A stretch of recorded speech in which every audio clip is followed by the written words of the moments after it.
Welcome to KHOU 11 Plus. I'm Jacob Rascone alongside Ilona Carson, who we just started in the mornings. That's right. We hope that you join us weekdays from 5 all the way to 9 because we're on TV or on KHOU 11 Plus. You can watch us on the phone or on the laptop or on the iPad.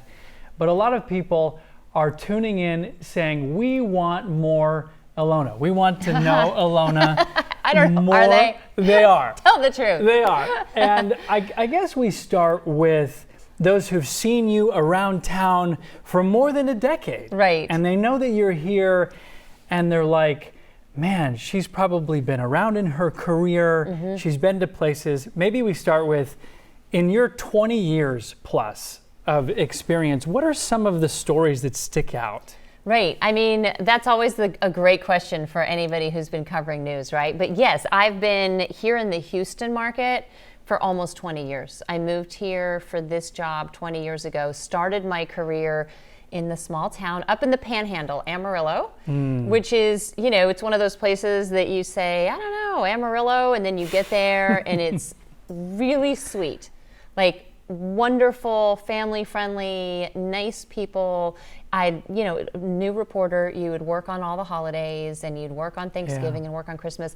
Every time I went to talk to anybody on Thanksgiving or Christmas, they're like, why are you working? Come on in and have a meal with us. Really? I mean, I ate Thanksgiving and Christmas and Easter dinners all around the Panhandle. I didn't get invited to any Thanksgiving or Christmas. Well, that's because you were working as a national correspondent early on, and I was working in the Panhandle. It was a really sweet place. From there, I went on to Phoenix and worked as an entertainment reporter and then a morning anchor there. So I've done the mornings before. 4 hours, by the way, right? 4 hours, yes, we've done it. So I knew what to expect.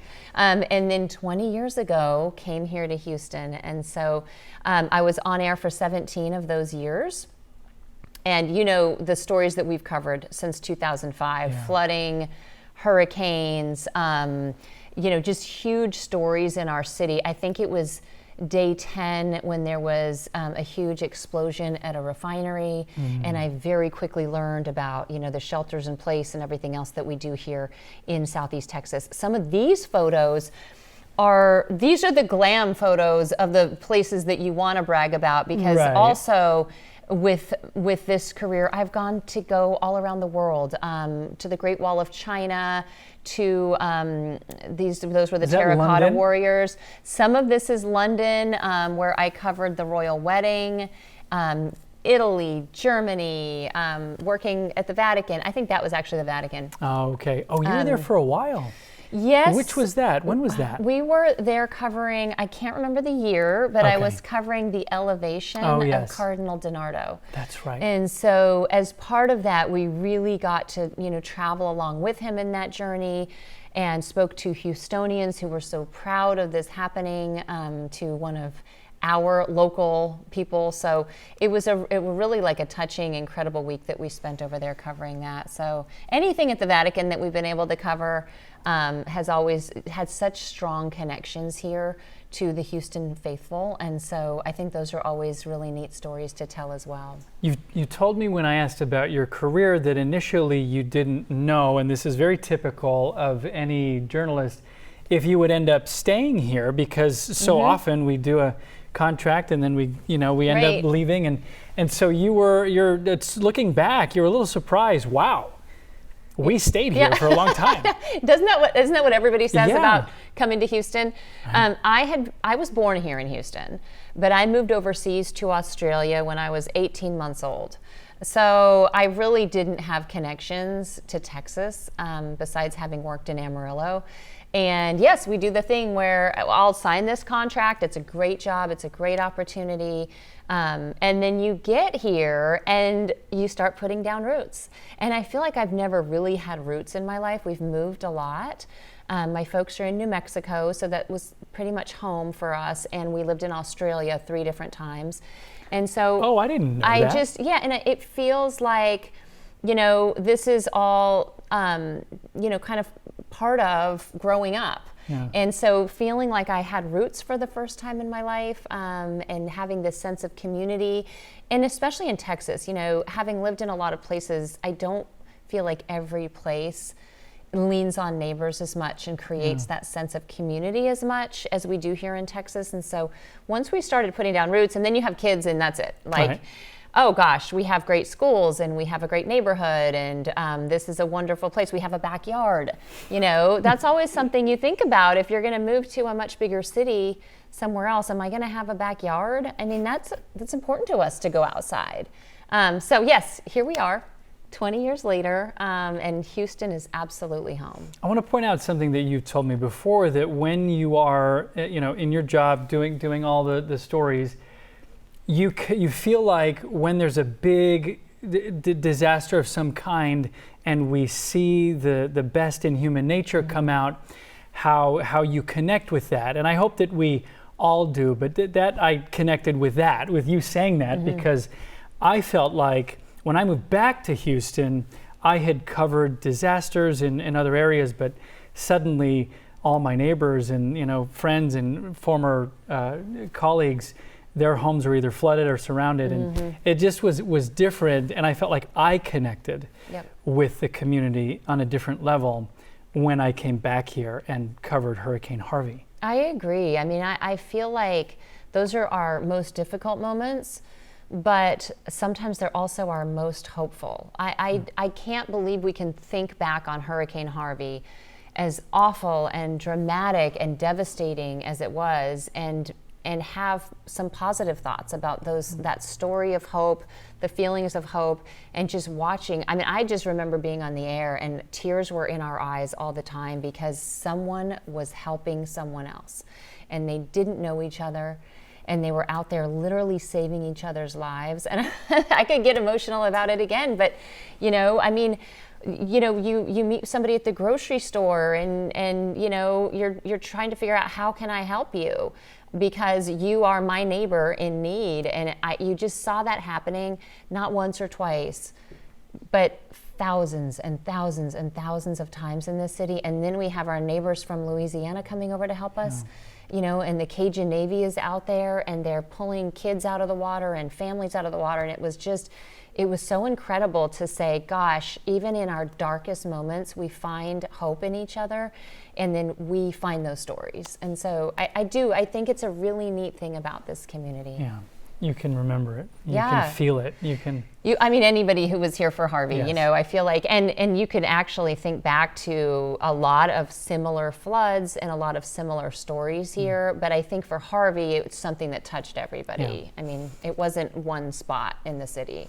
You mentioned your kids earlier. I want to bring them up if it's okay. You have a high schooler, middle schooler, elementary school, yes? Yes, and they're going to be thrilled that I'm showing their baby pictures. There's my husband, Jim. And unfortunately, we don't do family photos often enough. So they're all kind of old. What that is. But this is what I had. There's my son, my high schooler. Both boys play baseball. They love fishing. They love to be outside. And then my little girl, Georgie, is my mini-me.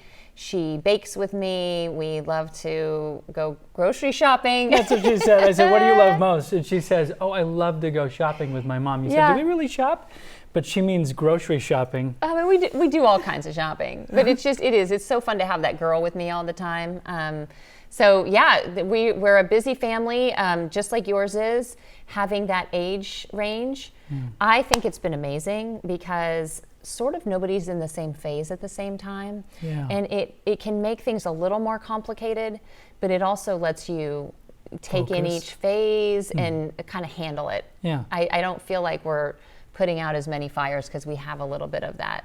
The boys are pretty independent, and Georgie's getting more so every day. So it's great. It's going fast. It's going too fast. I mean, a high schooler.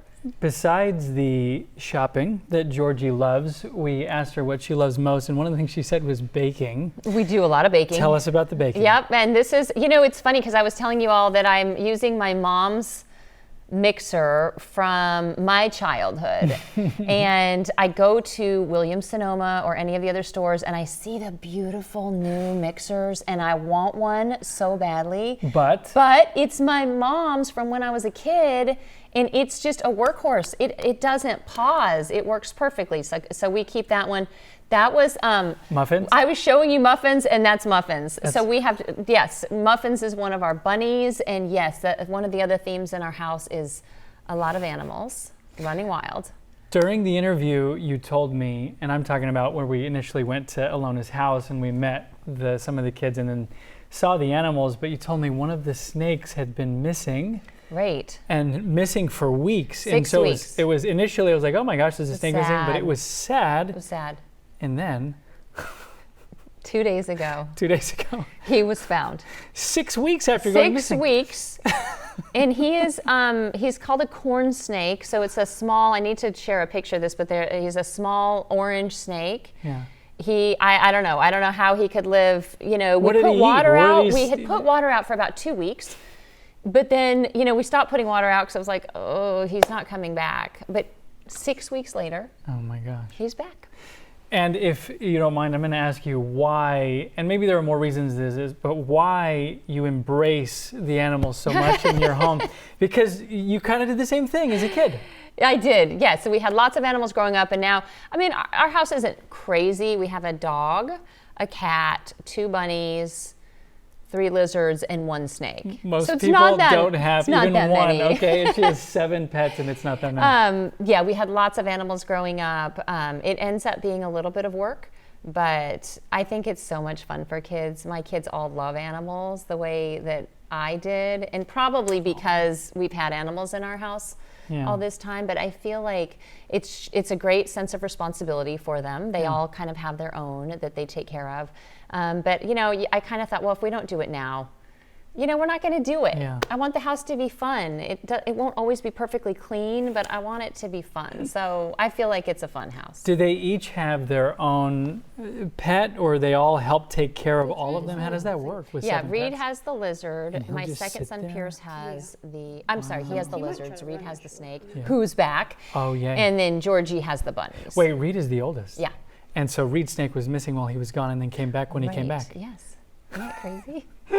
I can't believe that. Yeah. So lots going on at our house. So you were saying 3 times in Australia. I don't know why I didn't realize you moved back. So where have you all lived? So born in Houston. Yeah, born in Houston, moved to Australia, moved to Spokane, Washington, moved to New Mexico, moved back to Australia, then moved to Philadelphia, Los Angeles, and then on to Amarillo. Why? Work, school, my dad's work. My dad's a geologist. Yeah. And so he is in precious metals. So Awesome. Australia, you think of gold, copper, Yeah. and precious metals there. So we were based there for a while. Amazing. Yeah. And you, at the time, so when you're moving all these places, you always connected with some of the animals outdoor. Maybe that's the wrong way to put it, but what kinds of I don't even know what a chinchilla is. You were telling me about these animals. A lot of folks. They're like sure a they small bunny. Oh, okay. They're from the Andes, but they're like a little bunny, kind of. Yeah. Ferrets. Okay. Yeah, horses. I'm a horse person. That's right. Right. Yeah, full house. So much so that you decided initially that I'm going to be a vet. Right. Right? And you went to school for this. How did that work out? Well, it kind of did, right? Well, it because did work you're doing out. both. It did work out. In Yes. an unexpected way. Yes. Yeah. So it's fun. So yes, we're going to tell some animal stories here at KHOU 11. Whether we like it or not. Yes, we'll tell lots of kids stories. We're right now trying to get everybody back to school. So all of that will play into our coverage as well. Okay. You'll see some of that. And you can catch us weekday mornings from 5 to 7 o'clock on TV and from 7 to 9 o'clock on the new KHOU 11 Plus stream. Thank you for welcoming me in, and to this whole KHOU family. Everyone has given me such a warm welcome, and we appreciate it. We hope that you will join us and invite us into your homes. See you soon.